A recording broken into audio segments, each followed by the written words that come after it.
Scott came to the office in Kamloops and said, could we do a video of some examples and talk about entrepreneurship? So I agreed to do that, and then I guess you said that was... Yeah, there was a lack of technology experience, technical ability.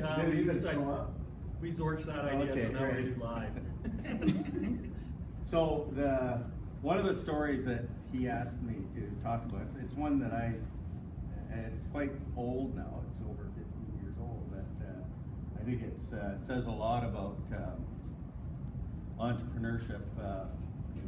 If you think back 15 years ago, remember Y2K, the year 2000? And in 1999, in 1998, a lot of communities were thinking about, well, we should do a millennial project. At the same time, work was kind of on the skinny side. We needed more work, and so John Dumbrell and I, we're scheming and strategizing and so on, and we've always had, in those days, we had a good working relationship with the city of Kamloops, and we decided that let's come up with an approach, an idea. And so he and I, again, back to some scheming and plotting and so on, we decided to arrange a meeting with Randy Deal, who at that time was the Director of Planning and Development Services or something like that. We knew him well, and we went and had lunch with him. That's often a basic technique of entrepreneurship, going by to have lunch with the client, bring food together. And we said, let's talk about doing something special for the millennium in Kamloops. We don't even have any particular ideas, but let's do something special. And so there was a back and forth discussion. We said, we're prepared to invest, I can't remember whether it was 10 or 15 or $20,000, and maybe it's $20,000 worth of our time in kind, if you are prepared to put the same amount of time in to launch something, to scope something out and come up with an idea. And so back and forth it went, and he said he would talk it over with his colleagues, which he did, and we got together, and out of that whole process came the Millennium Rivers Trails project in Kamloops. And it led to, ultimately led to the development of a whole trail system. This was something that had been kind of floating around for years as an ideal that the community wanted to do. It even spilled over to where the city worked together with the city or the Kamloops Indian Band, so that the trail system would extend over there. And it wasn't too long before John and I were out of the picture, and Tony Bradwell more or less took over the whole development of the strategy and plans. One thing led to another, and over about 2 or 3, I can't remember how many years, I think when we tallied the total amount, we didn't have really, we had a bit of an ulterior motive. We wanted to get some work out of this, but we didn't really know what it would translate into. But I think by the time all was said and done, I think our total fees were in the order of about $700,000. And it was good for the community, it was good for the city, it was good for us, and I think one of the things that was pointed out here is that, well, John and I initiated it. I know I didn't charge 1 hour to it. John might have done a little bit, but not much. Most of it was by everybody else. So there's my, that's kind of the summary of that entrepreneurial endeavor. So,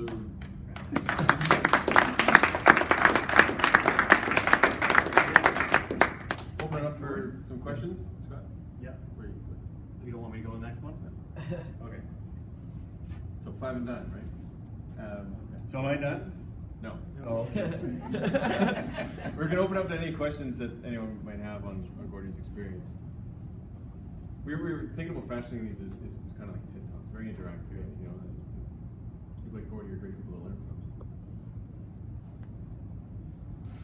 How did it come about that you first came up with the initial idea to go and talk to this individual? Well, I guess it was just the idea that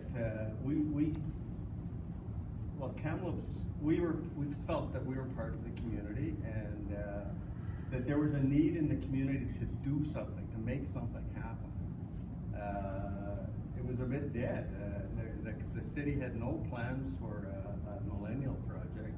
There didn't seem to be anything, so we thought, well, let's maybe we can be part of doing something that's worthwhile for the community. So it just kind of came out, well, let's just try something, and maybe this, and in the past, quite a few years ago, Terry McQuillan had been the initiator of a project that actually went a long way but never did get approved. It was called a Waterfront Center project, and so we were kind of building on some of that philosophy too, being really proactive in our community to make something happen. Would you have done if they had said no? What's that? What would you have done if they had said no? We would have just said, well, it was a nice lunch that we had. We give it up. We probably, I don't know. It never really even occurred to us that, you know, when you're exploring, you really never know what's going to come out of it. We had no idea that it would even be the river trail system. We didn't even talk about that at the first meeting. It was just, we need to do something. I think that's a really good point, is that you don't always know what that end product piece is, but you can envision that there's probably something we can do to help, right? Yeah, you know, right. The root need was that there's probably something for a millennial project that you want to do, and let's help you figure that out. And we knew those guys because we had worked with them. So there was a pretty high level of trust. We knew that they wouldn't take the idea and okay, now we're going for proposals. We just knew at that time that they wouldn't do that. That's one part I like about that story too, is that there's a shared investment in there, Yes, so both sides have got skin in the game we kind of said we'll put something in if you guys put something in. And I don't know what the investment was, 10 grand or whatever, but I can't even remember. you know, perspective on that, $700,000 project. Yeah.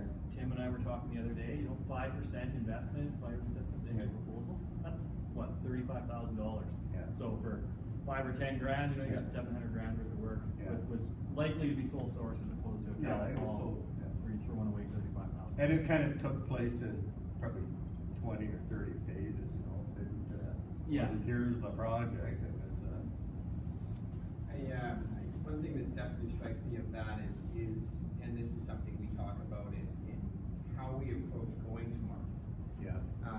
One thing that's pretty profound is you didn't go saying, hey, we do kick-ass trail networks. Right. We hear you might want to, you know, what do you think about doing a trail network for a millennial project? Yeah. You went to say, you know, hey, let's work on something together. What do you need? What are you thinking? Yeah. And I think, you know, that's pretty profound in what that changes in that dynamic. You guys have referenced not going as the shoe salesman, right? Not you show up with a product or the answer, or assuming that you have the answer and you're now telling them the problem that you're going to fill for them. It's very different than sitting down and working together, right?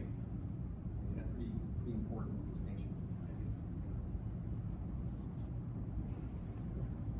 Well, thank you, Gordy. Okay. That's fantastic.